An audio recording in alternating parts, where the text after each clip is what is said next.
आगवो, मोर दिल माँ लगा के आगवो। ए गोरी कहाँ उड़ भागे वो, ए मैना कहाँ उड़ भागे वो।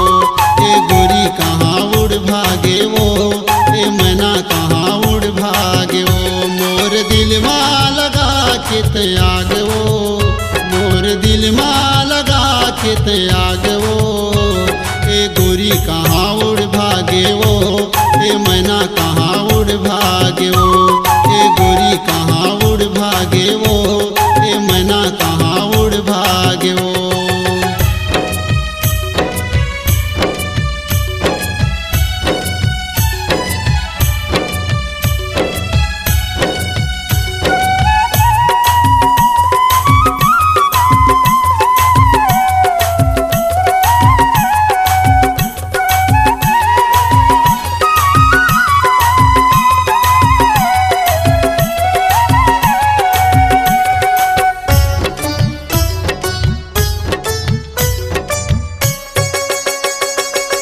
रात के चंदा सही रात मऊ थचवो, सपन के रानी सही सपन में आथचवो। सपन के रानी सही सपन में आथचवो। रात के चंदा सही रात मऊ थचवो, सपन के रानी सही सपन में आथचवो। सपन के रानी सही सपन में आथचवो।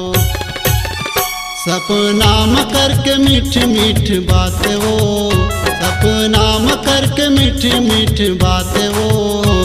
ए गोरी कहाँ उड़ भागे वो, ए रानी कहाँ उड़ भागे वो। ए गोरी कहाँ उड़ भागे वो, ए रानी कहाँ उड़ भागे वो।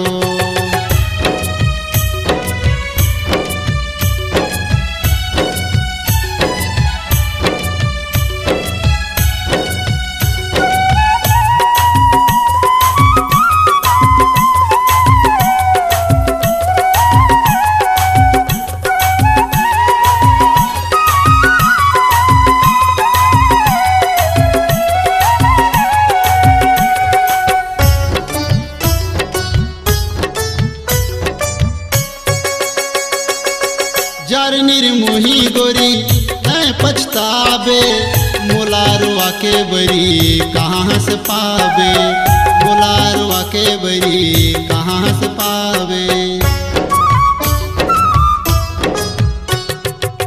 जार निर्मोही गोरी है पछतावे, मोलारवा के बरी कहाँ से पावे। मोलारवा के बरी कहाँ से पावे। तोला थोर को नहीं आई चिलाज रे, तोला थोर को नहीं आई चिलाज रे। ए गोरी कहाँ उड़ भागे रे, ए मैना कहाँ उड़ भागे रे। ए गोरी कहाँ उड़ भागे रे, ए मैना कहाँ उड़ भागे रे।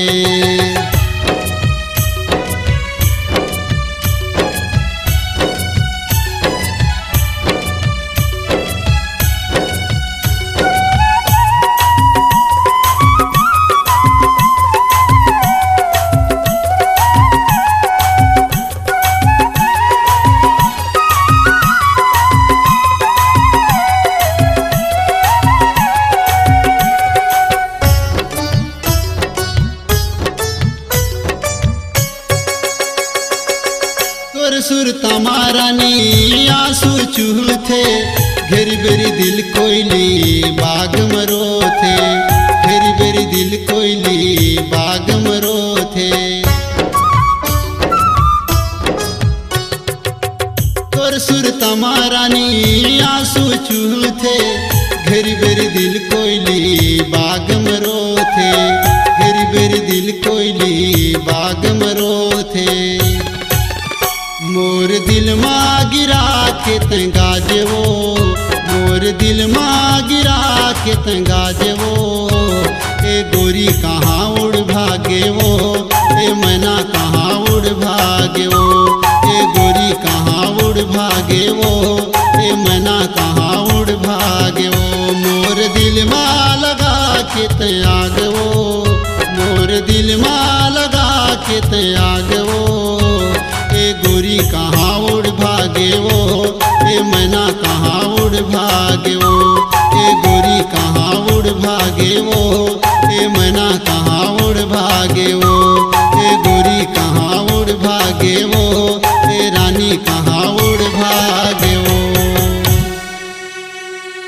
अपनी आवाज को दीजिए एक नया मुकाम। डिजिटल रिकॉर्डिंग की दुनिया का जाना पहचाना नाम स्वरांजलि, जहां गूंजती हैं ध्वनियां अपनी माटी की सौंधी सुगंध के साथ। छत्तीसगढ़ी संगीत के विविध रंग जो पहुंचाते हैं पूरे प्रदेश में डिजिटल रिकॉर्डिंग के संग।